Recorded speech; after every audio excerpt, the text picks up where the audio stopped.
putih. Nah, untuk menutup sesi ini terakhir betul, tak tutup setelah ini selesai. Untuk menutup itu bukti begini, perang Badar itu perang yang nggak mungkin dimenangkan umat Islam karena orang kafir itu 1000 dengan pasukan full dengan peralatan perang full. Rasulullah itu tahun kedua Hijriah itu pasukannya hanya 313. Itu pun pedang itu untuk orang 5 itu hanya ada pedang 1. Jadi kalau mau dibaca orang sih, kamu nilai pedangnya aku. Itu kan nggak kebayang perang dalam keadaan seperti itu. Jadi mesti kalah, orang kok mungkin kalah mesti. Tapi Nabi tetap bilang, saya ini disuruh Allah perang, ya harus berangkat. Yaitu perang Badar.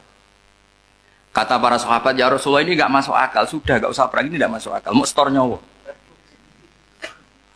Sudah gitu dadaan, nggak ada persiapan. Lucunya apa? Sahabat itu ketika Nabi tetap berangkat. La akhrujanna walau waqti. Nabi menginginkan saya tetap berangkat meskipun sendi. Setelah Nabi berangkat sekian meter, tuh sahabat ikut semua. Kata Nabi, lah kamu kok ikut? Ya ikut saja. Kata kamu mesti kalah. Ya anggap saja setor nyawa. Demi loyalitas pada jenengan. Itu makanya nggak ada periode sebaik periode sahabat. Tapi yang gerutunya jalan. Karena gerutu ini bawaan ilmiah. Makanya kita loyal sama presiden. Tapi yang nggak cocok ya gerutunya jalan. Tapi bawaan mencintai Indonesia tetap jaga stabilitas. Itu bawaan cinta Indonesia, bukan cinta pejabatnya kadang. Gerutunya jalan. Tapi bawaan loyal sama Indonesia tetap mengaku. Bawaan loyal sama Rasulullah tetap ikut perang. Bawaan akal karena nggak masuk akal ya gerutu. Dan itu uniknya Quran itu mengapresiasi itu dan dianggap nggak masalah. Saya bacakan ayatnya. Kama akhrajaka rabbuka min baitika bil haqq wa inna fariqam minal mu'minina lakarihun yujadilunaka fil haqqi ba'dama tabayyana ka'annama yusaquna ilal mauti wa hum yanzurun. Peristiwa Badar ada peristiwa kamu itu keluar untuk perang. Sahabat kamu ngikuti, tapi mereka lakarihun, enggak senang sebetulnya. Karena enggak masuk akal. Ya geremeng tapi ya derek.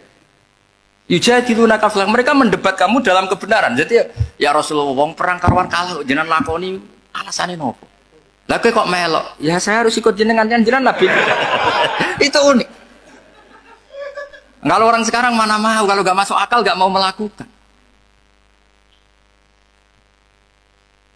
Coba misalnya istri kamu belajarnya dikurangi, anggap saja petualangan latihan hidup di masa lalu, nggak mau. Padahal petualangan itu hal yang indah. Petualangan itu kan hal yang indah, kan nggak mau. Oh ngirit tuh alasan. Tapi lucunya kalau dijak camping bermiskin-miskin di hutan mau. Karena karpe dewe, tapi suami yang ngongkon. Ayolah seminggu ini kita model miskin, anggap saja petualangan masa lalu. Enggak mau. Karena pinter, apa? Coba kalau bodoh. Ya ngono ya apa-apa Mas. Tapi resiko anak bodoh, pas kamu sakit ya dibiarin. Karena dia melihat sakit kan biasa, namanya manusia. Makanya ini pilihannya susah, hidup itu masih susah makanya ini. Jadi uniknya Quran gitu, Quran itu membolehkan psikologi manusia. Makanya Allah ngendikan kutiba alaikumul qital wa huwa kurhul lakum. Ya saya tahu kamu tidak suka perang. Allah yang ngakui bahwa kurhul enggak apa-apa. Tapi ketidaksenangan kita harus dilawan demi mengikuti Allah dan misalnya perempuan Allah juga gitu, wa ashiruhunna bil ma'ruf. Gauli istri kamu muamalah secara baik. Kata Allah fa in karihtumuhunna fasa antakrahu syai'a wa ja'alallahu fi khairan katsira. Mungkin ada watak yang kamu tidak suka, tapi di situ ada kebaikan. Allah ngaku yang namanya suami mesti ada watak yang nggak suka dari istrinya. Juga sebaliknya lebih banyak lagi yang suami istri kamu tidak suka watak kamu. Juga nggak suka hidung kamu, wajah kamu banyak lah nggak disuka. Tapi demi kestabilan negara suami istri ini, mereka loyal, justru itu bagus. Maka jagalah ilmu, juga jagalah loyalitas.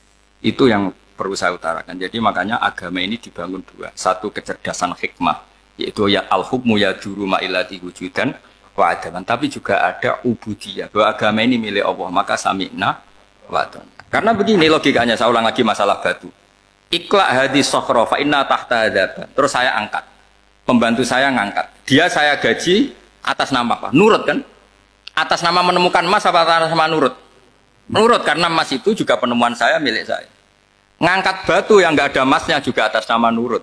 Jadi rapot yang saya berikan ke pembantu saya itu tentang nurut dan tidak nurut. Saya kan tidak peduli dengan cerdas dan tidak cerdas. Itu kan tidak sesuatu yang menguntungkan saya. Nah Allah juga gitu, kecerdasan kamu, pinter kamu itu tidak menguntungkan Allah Subhanahu wa Ta'ala, karena Allah itu tidak butuh pinter kamu, cerdas kamu. Allah hanya butuh mental ubudiyah kamu. Makanya Allah mensifati nabinya hanya subhanalladzi asra bi abdihi, karena status tertinggi manusia adalah sifat kehambaan. Makanya ya Tuhan nafsul mutmainnah irji'i ila rabbiki radiyatan mardiyah fadkhuli fi ibadi, berstatuslah sebagai hamba baru wadkhuli jannah. Nah kalau kamu berstatus hamba ya harus baik, gak usah kakek bantah. Coba kalau kamu rasional, ya Allah kenapa bikin surga nanti-nanti? Engkau kan bikin sekarang, ngapain repot-repot nanti?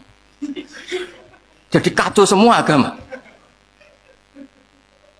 Makanya yang perlu didahulukan adalah status ya Tuhan nafsul mutmainnah irji'i ila rabbiki radiyatan mardiyah fadkhuli fi ibadi. Masuklah berstatus sebagai hamba saya. Khasnya hamba tadi, ya cerdas karena semua yang diperintahkan Allah pasti ada hikmahnya. Tapi kecerdasan ini kadang kita tinggalkan demi loyalitas ubudiyah. Assalamualaikum warahmatullahi wabarakatuh.